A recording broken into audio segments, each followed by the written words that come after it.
L'Avent marque le début d'une année nouvelle, avec un petit mois d'avance sur le calendrier civil.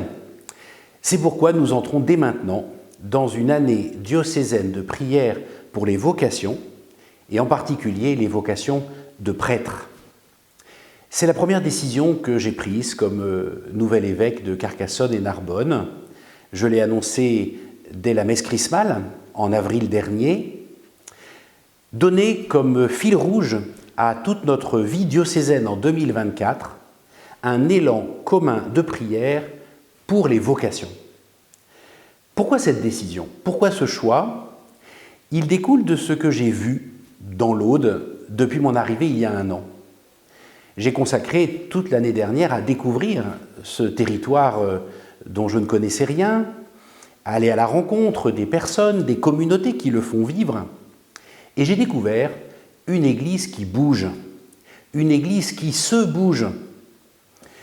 Ici, un groupe de prière fraternel et dynamique. Là, une équipe active au service des plus démunis. Partout, des personnes engagées auprès des personnes malades ou des familles en deuil.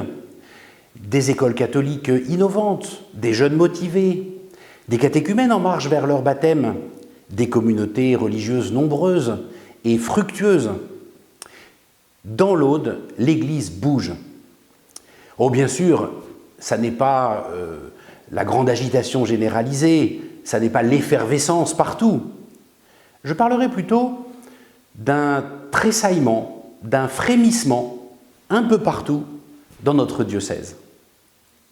Le pape François, lorsqu'il est venu à Marseille en septembre dernier, nous a appris le sens profond de tels tressaillements. Commentant la scène de la visite de Marie, tout juste enceinte, à sa cousine Élisabeth, il nous a encouragés à être attentifs à ces tressaillements dans nos propres vies et à les comprendre comme le signe même de la présence agissante de Dieu. C'est au tressaillement du petit Jean-Baptiste qu'elle attend que Élisabeth reconnaît la présence de Jésus dans le sein de Marie. C'est précisément ce signe-là qui lui révèle que Jésus approche. Alors moi aussi, j'ai vu dans tous ces tressaillements dont j'ai été témoin à travers notre diocèse tout au long de l'année dernière, le signe que véritablement Dieu est à l'œuvre dans notre diocèse. Que c'est son Esprit Saint qui agite ainsi le tissu audois et le féconde de ses dons. Ces dons, ils ne viennent pas de rien ni de nulle part.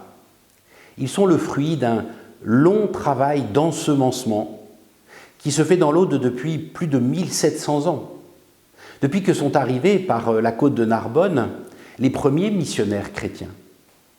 Depuis plus de 17 siècles, des générations et des générations de prêtres, de religieux, de religieuses se sont succédés sur cette terre d'Aude.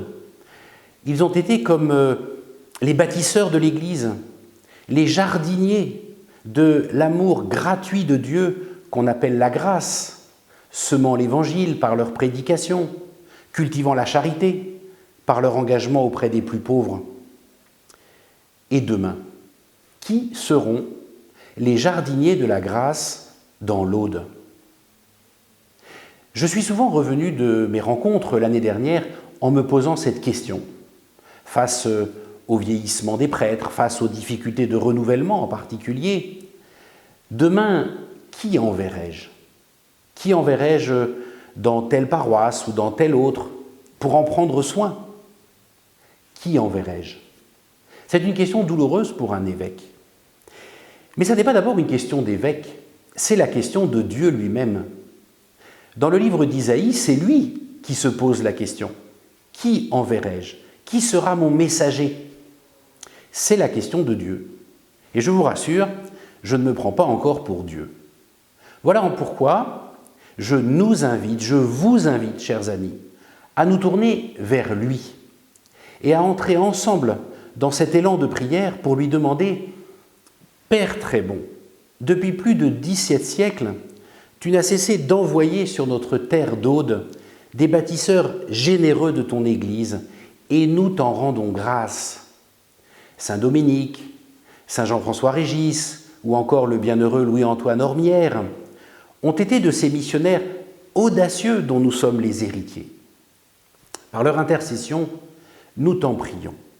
Envoie ton Esprit Saint sur celles et ceux que tu appelles à être les nouveaux bâtisseurs de ton royaume et donne en particulier à notre diocèse les prêtres dont il a tant besoin pour annoncer la joie de l'Évangile.